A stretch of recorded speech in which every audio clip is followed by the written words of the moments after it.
ভারতের মহারাষ্ট্রে এক নারী চিকিৎসককে ধর্ষণ ও আত্মহত্যার ঘটনায় চলছে তোলপাড়। তীব্র জনরোষ থেকে শুরু হয়েছে রাজনৈতিক বিবাদ। মহারাষ্ট্রের বিজেপি নেতৃত্বাধীন সরকারের দিকে তোপ দাগিয়েছে বিরোধী দল কংগ্রেস, তুলোধুনো করেছে রাজ্য পুলিশকেও। সংবেদনশীল ঘটনা নিয়েও রাজনীতি করছে কংগ্রেস, এমন অভিযোগ করেছেন মুখ্যমন্ত্রী দেবেন্দ্র ফডনবিস। আত্মহত্যার আগে নিজের হাতের তালুতে লিখে গেছেন অভিযুক্তের নাম। উদ্ধার হয়েছে 4 পাতার আরেকটি সুইসাইড নোট। নিপীড়কের ভূমিকায় এসেছে পুলিশের এসআই, ভারতের সাবেক এক এমপি এবং ভিকটিম নারীর বাড়িওয়ালার নাম। মহারাষ্ট্রের নারী চিকিৎসকের আত্মহত্যার ঘটনা নাড়িয়ে দিয়েছে গোটা ভারতকে। সাতারা জেলায় একটি সরকারি হাসপাতালে কর্মরত ছিলেন তিনি। বৃহস্পতিবার উদ্ধার করা হয় তার ঝুলন্ত মরদেহ। মৃত্যুর আগে লেখা নোটে এক পুলিশ কর্মকর্তার বিরুদ্ধে ধর্ষণের অভিযোগ করেন তিনি। জানান, ফালতান থানার সাব ইন্সপেক্টর গোপাল 5 মাস ধরে তার উপর মানসিক ও শারীরিক নির্যাতন চালিয়েছে, 4 বার ধর্ষণ করেছেন। সফটওয়্যার ইঞ্জিনিয়ার প্রশান্তের বিরুদ্ধেও হেনস্থার অভিযোগ করেন।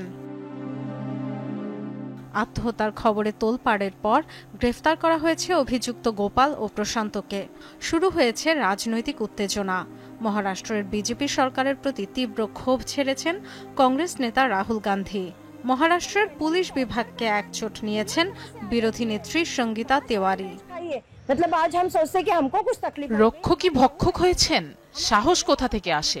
পুলিশই যদি ভক্ষক হয়, আমরা কোথায় যাব? মুখ্যমন্ত্রী দেবেন্দ্র ফডনবিস, কি করছেন আপনি? 4 বার ধর্ষণের পরও পুলিশ অভিযোগ নেয়নি। আগেই যদি অভিযোগ গ্রহণ করত, আজ আত্মহত্যার ঘটনাই হতো না। এটা আত্মহত্যা নয়, খুন। অপরাধীদের বিরুদ্ধে কঠোর ব্যবস্থা নেওয়ার ঘোষণা দিয়েছেন মহারাষ্ট্রের মুখ্যমন্ত্রী দেবেন্দ্র ফডনবিস। বিরোধীরা অহেতুক সংবেদনশীল বিষয় নিয়ে রাজনীতি করছে বলে অভিযোগ করেন তিনি। যারা জড়িত প্রমাণ হবে, কঠোর থেকে কঠোর সাজা দেওয়া হবে। আমার মনে হয় এই মামলায় বিরোধীরা যে রাজনীতির চেষ্টা করছে তা ঠিক নয়। এত সংবেদনশীল মামলায়, যেখানে একজন চিকিৎসকের মৃত্যু হয়েছে, এমন ইস্যুতেও রাজনৈতিক রুটি শেখার কাজ করছেন তারা। এটা অসংবেদনশীল আচরণ। চিকিৎসক হত্যা মামলায় রোববার নতুন মোড় নেয় আরেক নারীর অভিযোগের পর। ভাগ্যশ্রী নামের ওই নারীর দাবি, নানা টালবাহানার পর তার মেয়ের ভুল পোস্টমর্টেম রিপোর্ট দিয়েছিল হাসপাতাল। সেখানেই কাজ করতেন আত্মহত্যাকারী ওই চিকিৎসক।